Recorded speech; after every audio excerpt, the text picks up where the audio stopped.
To kind of go back to a HelloFresh though, because that's of course, something that many of us have heard of and probably also used. What would you say some of the biggest kind of learnings, from your journey at HelloFresh that you've kind of taken with you to Bridebook were? Yeah, so two great sort of stories really from it, which are really useful. One is just like perseverance. I'm sure everyone on this call running your own company is pretty brutal and exhausting. Uh, HelloFresh was incredibly challenging. We were doing a $70 a week subscription that hadn't been launched before, and were posting you raw food, which is a very hard challenge. This didn't really exist. There's Fresh Direct in New York, but nothing really else. Um, that was grocery delivery. This wasn't being shipped to you. Um, so trying to find product market fit, trying to find the customer base was exhausting. Something I led on, very focused on marketing, and that perseverance of in our first year we did 650 partnerships with HelloFresh. We tested every single possibility you could ever imagine, saying, right, is it here? Is it there? And 95% failed.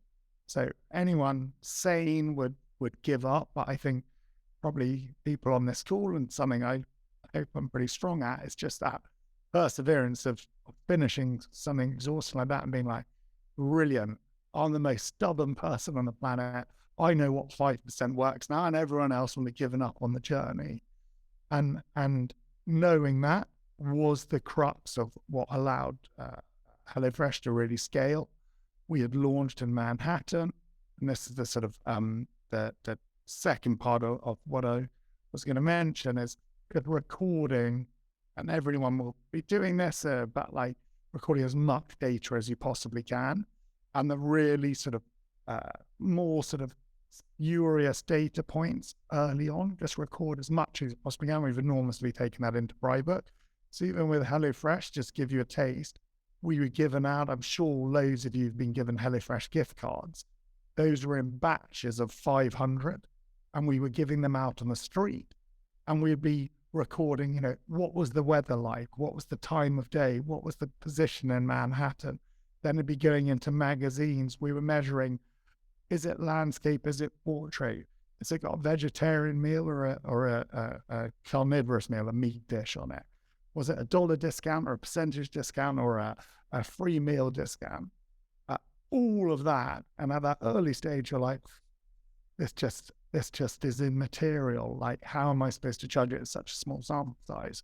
Once you get up to that larger scale, that taught us really quickly, or quite quickly, we're in the wrong city. We're in Manhattan. The best audience for us is, or was at this earlier stage, we're a much broader company, but the early stage is we need to find 41-year-olds, generally female audience with a settled lifestyle. And that taught us from being in magazines and knowing the right audiences. You want to be in a car-centric city, because that means going grocery shopping's a real schlep.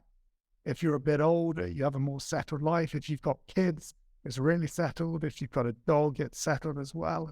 And actually, some of you would have known one of our sort of competitors at the time called Blue Apron. And we're there feeling really threatened.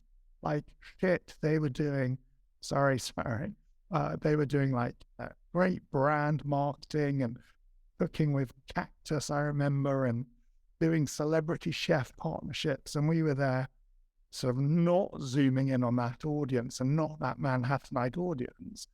And actually had found, I think, through our data, this is now 8-9 years ago, that repeat customer, the base that was going to build HelloFresh is in Pittsburgh. I remember going and doing field sales in Pittsburgh in the freezing cold, going off to all sorts of, strange parts of, I went to go to strange parts, but bits I didn't think I'd ever go to. We went all over the place, and discovered that's where that amazing retained customer was. But all of that then taught us right, it's go time. This works. Let's get into the Midwest. Let's get to the West Coast. Let's get all over America. And now HelloFresh is in 17 countries around the world. It's most recently launched Japan and